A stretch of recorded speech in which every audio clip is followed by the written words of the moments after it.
Los Angeles County reporting its deadliest day of the pandemic so far. The coronavirus killed 274 people there yesterday. The death toll in the county now more than 10,000. That is the highest in the entire country, according to Johns Hopkins University.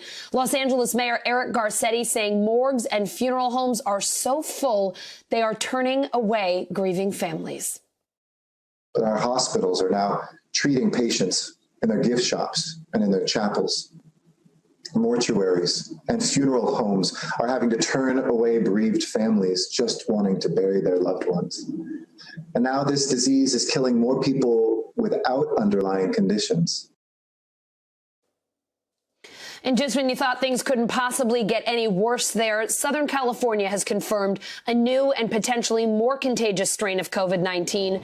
NBC News correspondent Steve Patterson joining me now from Los Angeles. Steve, this new variant cropped up in San Diego, but LA County's public health director says it could be circulating in other places. What can you tell us about this new strain? What do we know here?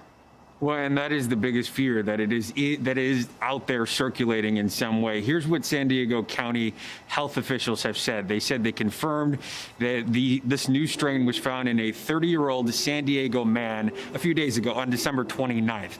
But in his travel history, they didn't find that he had immediately gone anywhere, which leads them to the conclusion or the belief that it may be out there circulating somewhere in Southern California. But they also said a few other things.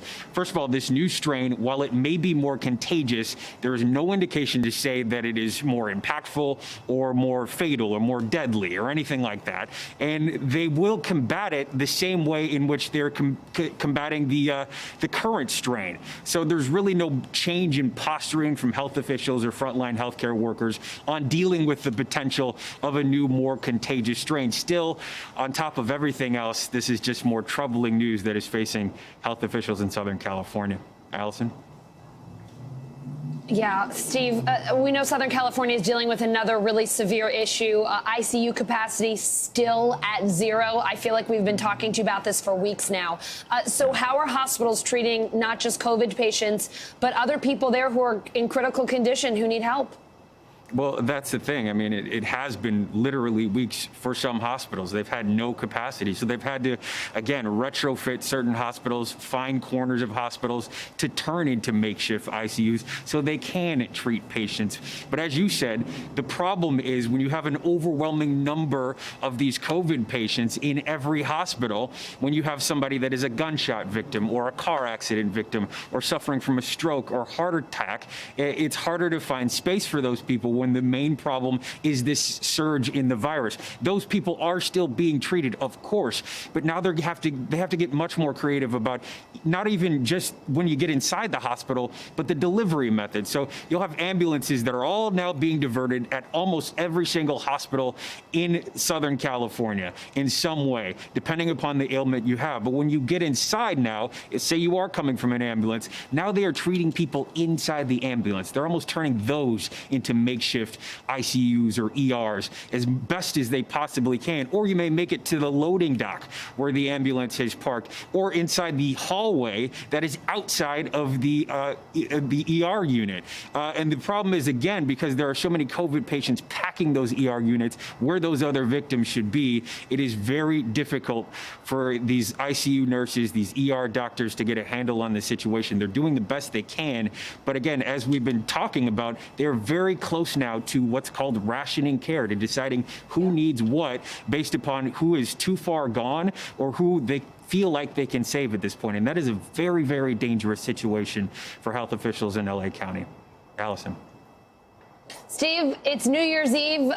Any other year, people in LA would probably be out having a great time, enjoying the beautiful weather there, celebrating a new year to come. What message do these doctors and nurses have for people who, in spite of all you've been reporting to us over the past weeks, in spite of all that we're seeing in California, who might still be thinking about going out for New Year's Eve tonight? It should be very clear by this point, just don't do it. Even if you think that you're with a group of friends or even family members that have recently gotten tested, we know that that can create a false positive because you may be tested one day and the next day contract the virus, or the incubation period is such that it may not have metastasized, in a sense, inside of your cells, inside of your body, so they can't detect it, and then you're infecting a whole party of people. But the main point is that these healthcare workers are so overwhelmed that there is no reason to chance it right now, especially with the numbers that we're talking about, with one person dying every 10 minutes in LA County. But you should just hear it from the people that are on the front line. We spoke to a nurse about just that. Here's what he says about having a party right now. Listen to this. If I was to give a message out to the public and everybody could hear this message, it would be stay home. We have a lot of people that are still having gatherings at their homes with people that are telling them that, they haven't been going out, they haven't been seeing any of their friends.